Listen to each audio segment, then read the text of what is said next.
નમસ્કાર ખેડૂત મિત્રો, શક્તિ ફાર્મિંગ એન્ડ એગ્રીકલ્ચર ચેનલમાં આપનું સ્વાગત છે ને હું છું રાજેશભાઈ। તો ખેડૂત મિત્રો, આજે અમારા ખેતરની અંદર એટલે કે પડાની અંદર હમાર મારી અને પાળા ફોળી રહ્યા છે। જીરાના વાવેતરના જે પાળા હતા કેરાના એ ફોળી રહ્યા છે અને સમતલ જમીન થઈ જાય પાળા ફોળાય એ રીતનું કામગીરી હાલે છે। તો વિડીયોમાં બન્યા રહીજો તો કઈ રીતની કામગીરી છે અને શું મહત્ત્વનું એ બધું બતાવશું। અને ઘણા ખેડૂત મિત્રોને એ પ્રોબ્લેમ હોય છે જમીનની અંદર ખેતરની અંદર કે પાળા ફોડતા હોય કે કોઈ પણ હાથી આંકતા હોય ટ્રેક્ટરનું કે દાંતી અથવા સા અથવા રાપ કે કોઈ પણ આંકતા હોય એ મિત્રોને પ્રોબ્લેમ એવો પડે છે કે સામેના જે શેઢા હોય અને પસાટ હોય અથવા ધોરિયાવાળો શેઢો હોય તો ન્યા કણે સળિયાતું થઈ જાય, હોરું શેઢે સળિયાતું થઈ જાય। પછી આપણે કોઈ પાણી વાળતા હોય ત્યારે ત્યાં ધોરિયામાં નાકામાં પાણી ભરાવો લે આફરે એ રીતનું। તો મિત્રો, હરખી જમીન સમતલ રહે અને શેઢે સળિયાતું ન થાય ને ન્યાય પણ લેવલ રહે એ રીતની કામગીરી કરીએ છીએ। તો વિડીયોમાં બતાવશું, તો વિડીયોમાં બન્યા રહીજો। તો મિત્રો, જમીન સમતલ થાય એની મહત્ત્વની કામગીરીની જો વાત કરીએ તો આ જે પાવડો છે ટ્રેક્ટરનો, આ આવળો પાવડો છે ઊંધો, એટલે કે ઊંધું પતરું લાગેલું છે અત્યારે।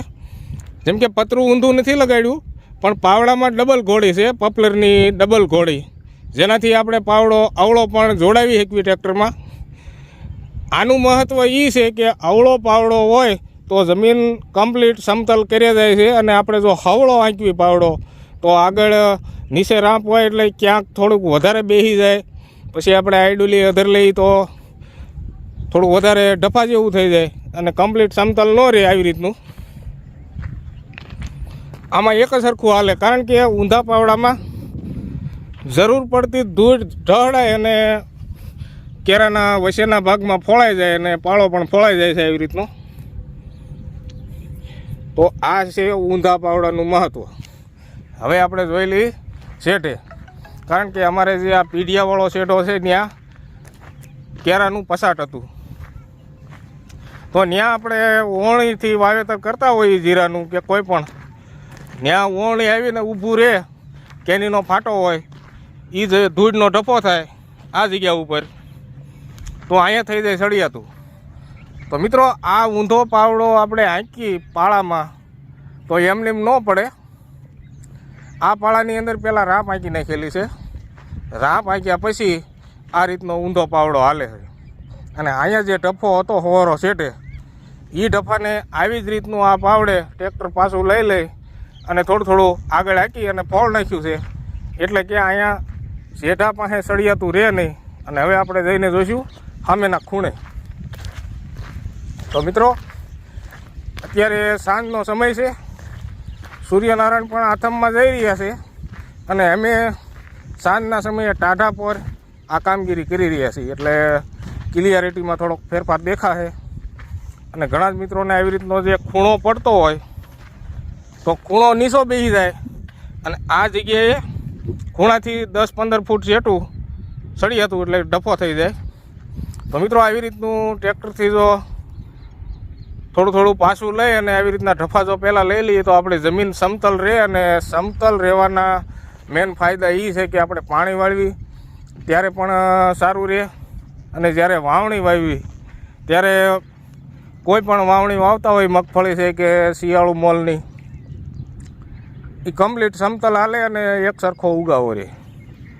તો મિત્રો, અહીંયા પણ શેઢો છે, આ ટપકના સોટિયા દેખાતા હોય છે, આ છે ઉગમણા અથમણા સા જ્યારે ચોમાસામાં કરીએ ત્યારે અહીંયા શેઢો રહે ઉપરનો ધોરિયાવાળો શેઢો, એટલે કે નાકા પાડીને આપણે પાણી વાળતા હોઈએ એ શેઢો। તો મિત્રો, અહીંયા પણ સળિયાતું એ રીતનું ક્યાંય પણ થયું નથી અને આવી રીતનું કમ્પ્લીટ થઈ જાય। અને મારે થોડોક ટાઈમ નહોતો મળ્યો, કારણ કે આ પસાટના જે થોડું સળિયાતું હતું એ મેં પાછું લઈ અને ટ્રેક્ટરથી થોડુંક 25-30 ફૂટ જેટલું આટલે લાવી અને ધીમે આઈડુલી અધર કર્યું એટલે ક્યાંય ઢફો પણ ન થાય।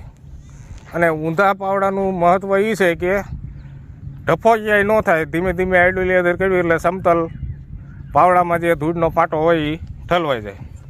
તો મિત્રો, અહીંયા ખૂણો તમે જોયો, ખૂણો નીચો પણ નથી અને ખૂણાની આગળ સળિયાતું પણ નથી, તો મિત્રો આવી રીતનું જો આપણે ખેતરની અંદર પાળા ફોડવાનું કે જે કાંઈ કામગીરી કરતા હોય તો આમાં થોડોક ટાઈમ લાગે, પણ જમીન આપણી કમ્પ્લીટ સમતલ રહે તો વરસાદનું પાણી પણ બધી એકરખું રીજે. નહીંતર જો અહીંયા સળિયાતું હોય શેઠે હોરું તો ત્યાં પછી વરસાદનું પાણી હાલે નહીં અને ત્યાં ભેજ ઓછો રહે અને જ્યાં નીચું હોય ને વધારે ભેજ રહે. તો એ રીતનું આપણે ચોમાસામાંય પણ જ્યારે વરસાદ ન હોય ત્યારે જે જગ્યાએ સળિયાતું હોય ત્યાં થોડીક તાણ બતાવે એટલે મોલ પણ એક સરખો થાય નહીં. અને હાલે ત્યારે પાળા ફોડવાની આવી રીતની કામગીરી ચાલુ છે. હળાઈઓ લઈ આ એક પાળો ફોડવાનો બાકી છે અને અહીંયા આ જે તમે જોઈ રહ્યા છો આ કમ્પ્લીટ પાળા ફોડાઈ ગયા છે આવી રીતના અને જમીન એકદમ સમતલ. અને હવે તમને હું બતાવીશ કે પસાટેથી જે ઢફાવાળો ભાગ એ ટ્રેક્ટર પાછું લઈ અને આગળ હાંકી અને આ જગ્યા ઉપર આવી રીતનું થોડું આગળ લઈ લીધું 25-30 ફૂટ જેટલું.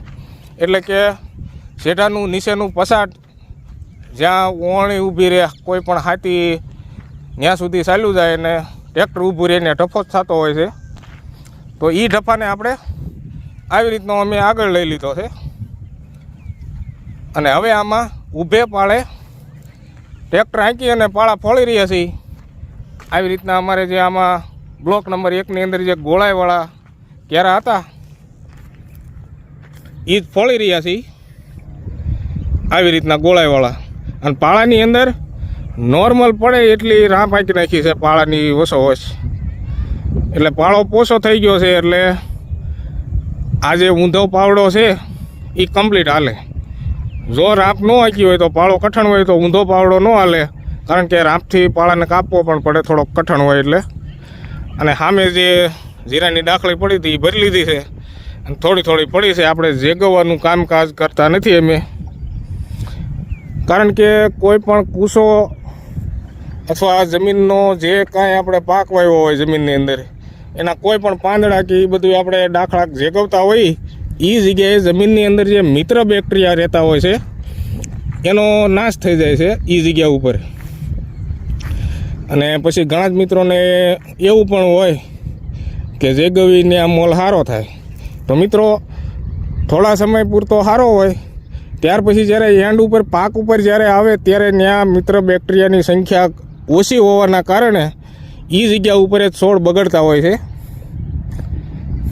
તો મિત્રો જમીનની અંદર બને ત્યાં સુધી આપણે બાળવાનું જેગવાનું કામકાજ ન કરાય.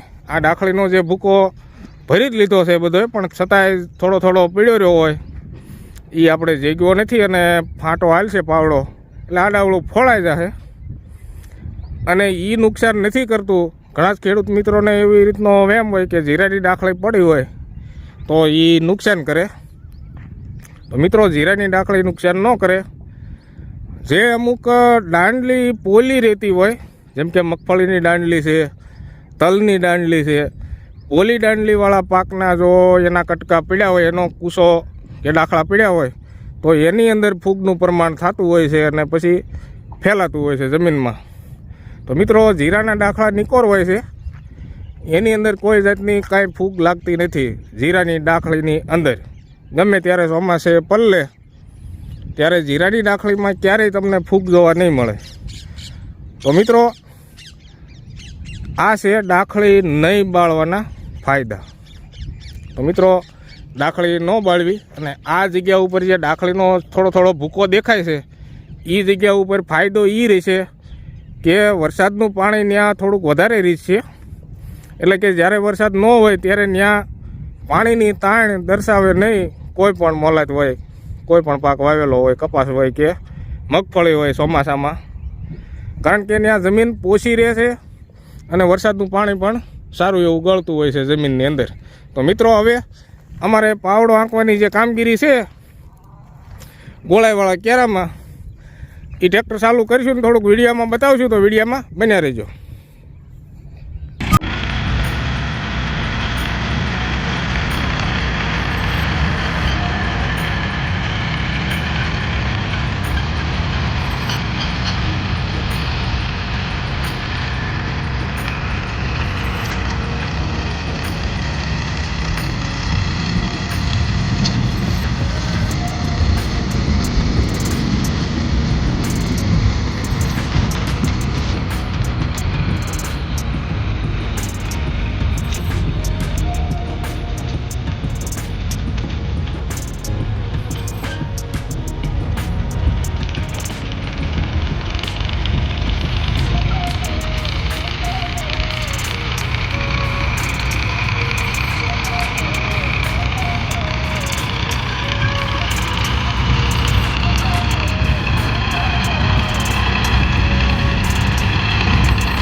મિત્રો જીરાવાળાના પાળા ફોડવાની આવી રીતની કામગીરી કરી રહ્યા છીએ અને હજી આગળ આની અંદર શું કામગીરી કરશું મહત્વની અને એમાં પણ થોડી ઘણી માહિતી આપશું. તો આગળના વિડીયો પણ અમારા જોતા રહેજો. અને આજના વિડીયોમાં બસ આટલું જ.